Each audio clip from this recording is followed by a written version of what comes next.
only one coaxial cable is connected, you most likely have a C-band LNB. The coaxial terminal on the receiver will have a C to signify C-band. You will want to label this cable C-band. If you have two coaxial wires connected, you have both a C-band and Ku-band LNB attached to your dish. The second coaxial cable will attach to a terminal labeled K to represent Ku-band. The Ku-band coaxial wire should also be labeled. If you don't have any polarizer wires connected and you only have one coaxial wire connected, you will have either a C-band or Ku-band LNBF. With an LNBF setup, the polarity is switched by a current going to the LNB. You should be able to tell by looking at the label on the receiver. The coaxial cable terminal on the LNB will be either C or K to show either C-band or Ku-band. If you find that two coaxial wires are attached, there can be three possible Lnb types. You will either have a dual C-band LNB, a dual Ku-band LNB, or a C and Ku-band LNBF. Since there is no visual difference by looking at the connections on the back of your analog receiver, we will make the assumption that you have a C and Ku-band LNBF. When we get to programming your satellite, we will be able to tell depending on the results that we find. There are two obvious errors that will occur if you do not have your LNB connected properly. The first is that your receiver will begin clicking when you plug your receiver in. This generally means that the connection is not firmly in place, and you'll want to unplug and make sure you have a firm connection. The second error is that you will see a signal quality of 10 when you begin to program your receiver. It is very important to not try and move the dish if you see this occur. Moving the dish in this state will put your dish off position, and it will be extremely difficult to find a satellite signal. To summarize the LNB section, 1. The LNB amplifies the satellite signal and sends it through a coaxial cable to the satellite receiver. It has a big impact on the quality of your image. 2. C-band and Ku-band frequencies require different LNBs. 3. The C-band coaxial will go into the terminal marked C, and the Ku-band coaxial wire will connect to the terminal marked K. 4. As always, it is recommended that you mark your wires.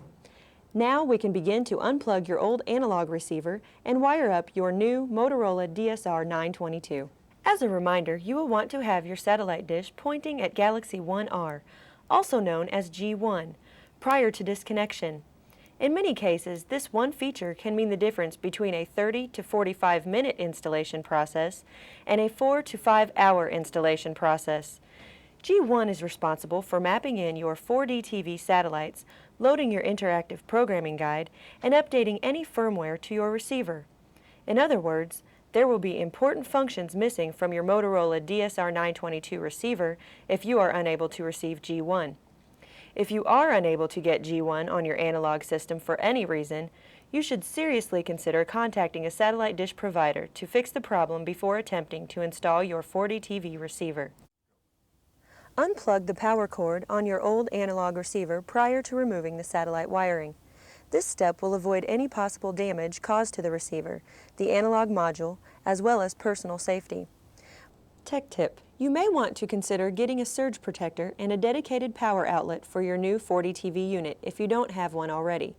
This will help prevent any damage to your receiver or video cipher module. Mark or label the satellite wiring prior to disconnection from your old unit. Generally, the satellite wiring is organized in 3 separate sections: the polarizer, the actuator, and the LNB. Before disconnecting them, be familiar with the specific wires and what function they perform on your existing analog receiver by how they are connected to it. Remove all audio and video connections. It would be a good idea to know which connection types your television can accept. Most of the time, the video connection will consist of only a coaxial cable, a composite connection, or an S-video connection. If you are using a coaxial cable to connect your receiver to your television, you should mark this cable out to TV. That will prevent you from confusing it with your satellite coaxial cables or any external antenna connected to your receiver. If you are using an external antenna to pick up your local stations, you will want to mark this coaxial cable as antenna. There may also be cases where you have multiple video wires connected. For instance, You may have a coaxial cable going to your television and a composite cable connecting to an external device, such as a home entertainment system or VCR. It would be a good idea to mark which video type goes to the television and which goes to your external device. This will help you diagnose any problems you might have if you don't get a picture when you turn your 40 TV receiver on. Now we'll want to move the video cipher module from your analog receiver to your new Motorola DSR 922 unit. This video cipher module is responsible for descrambling all of your analog subscription channels. Without it, you would only be able to view free analog feeds. Analog channels will be defined as any free or subscription programming on channels 1 through 24 for any satellite. Prior to removing the video cipher module from your analog receiver, it is important to be grounded to avoid possible damage. Unfasten the module cover and carefully pull out the ejector arms, if there are any, to remove the video cipher module from your old analog receiver. Your video cipher module should be placed into your new Motorola 922 40 TV receiver as soon as possible. Analog video cipher module's life can be ended from extended periods of time, over 30 minutes, without being connected to your powered 40 TV receiver. Remove the module cover on your new 40 TV receiver and pull out the ejector arms. Slide your module in all the way and push in ejector arms to latch the module into place. Finally, fasten the module cover. Now you're ready to attach the satellite cables to your 40 TV receiver. If you feel that you don't have enough exposed wire to make a good connection, strip back the wires prior to connecting them to your receiver. A 1/4 inch to 1/2 inch of exposed wire should be sufficient. Have a little patience when connecting wiring and be sure you take the time to make sure everything is firmly fastened. We'll start with the actuator portion of the satellite dish cable. These are generally represented by 5 or 6 wires clustered together. To connect these wires, you will need to unscrew the plastic cover in the upper left corner on the back of your Motorola 922 receiver. Most actuators will follow the following connection setup.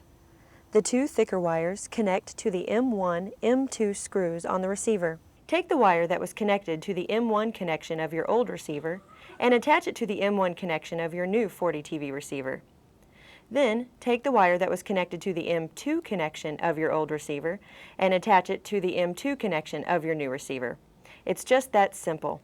You may want to leave the cover off right now just in case the M1 and M2 wires are accidentally reversed. We'll know for sure when we get to programming satellites. The remaining wires will connect to the screws directly to the right of your M1, M2 connection. One of the wires will connect to the pulse, and the other one should go to the ground. While it is important to use the same 2 wires that are connected to your old analog receiver, the order of the wires is unimportant. There may be an unshielded wire which you can connect to the ground on your receiver. The plus 5-volt connection should generally be left blank. There are very few actuator types that actually use this connection, so if you have any doubt at all, it's recommended that you don't use it. The next cluster of wires we will focus on are used to connect your polarizer. These are represented by 3 wires, which are typically red, white, and black, although it is not uncommon to have other colors used. Remember, not all satellite dish configurations require a polarizer. If you don't have any polarizer wires connected to your old receiver and you are getting even and odd channels on each satellite, you won't need to connect these wires at all. It is important to note which wire connects to the plus 5-volt, skew, and ground on your analog receiver because they will connect the same way on the Motorola 922. The wires should be inserted in as far as possible to ensure proper connection. If you do not have this set of wires connected to your analog receiver, then they will not need to be connected to your Motorola 922 unit. You should remember this because it will be important when we talk about setting preferences. Improper connection of these wires will result in your receiver not being able to switch between horizontal and vertical polarity. This will often show up as either getting all even or all odd analog channels on a particular satellite. If you run into this situation, it can often be fixed by pushing the polarizer wires in further or stripping the wires. The remaining portion of your satellite wiring should consist of 2 coaxial wires. These wires connect to your Lnb, which sends the satellite signal to your receiver. Most customers only have a C-band Lnb, so that cable will connect to the coax input, labeled C/H on the back of your receiver. This terminal will have an icon of a satellite dish located at the top.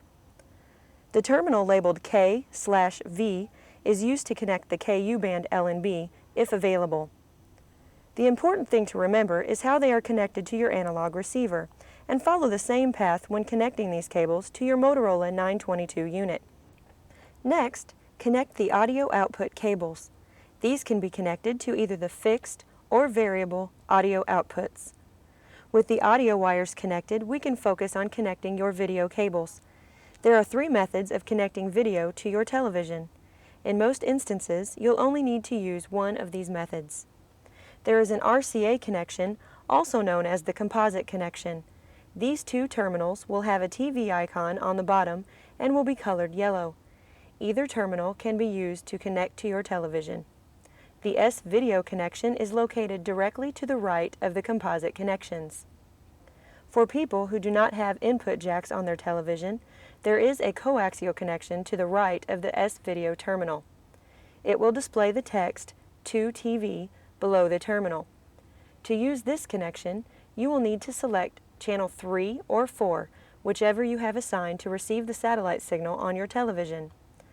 If you follow the same connection configuration that you had for your analog receiver, you should have no problems with the Motorola DSR 922 unit.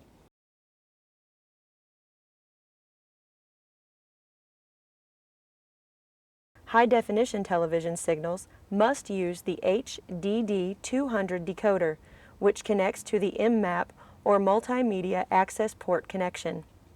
Lastly, connect the provided UHF remote antenna to the terminal labeled UHF antenna. This enables the remote to function while not being directly aimed at the receiver. Plug in the power cord of the 4D TV receiver to a surge-protected power outlet. Congratulations! You have now connected your new Motorola DSR 922 receiver and are ready to begin programming it. Okay, we've hooked up all the wiring to our new Motorola DSR 922 receiver and are ready to program all of our settings, as well as the satellite locations. It's time to replace our screwdriver with another tool we'll be using for the remainder of the process, our handy 4D TV remote control. Because we will be relying on the remote for the remainder of the installation process, let's take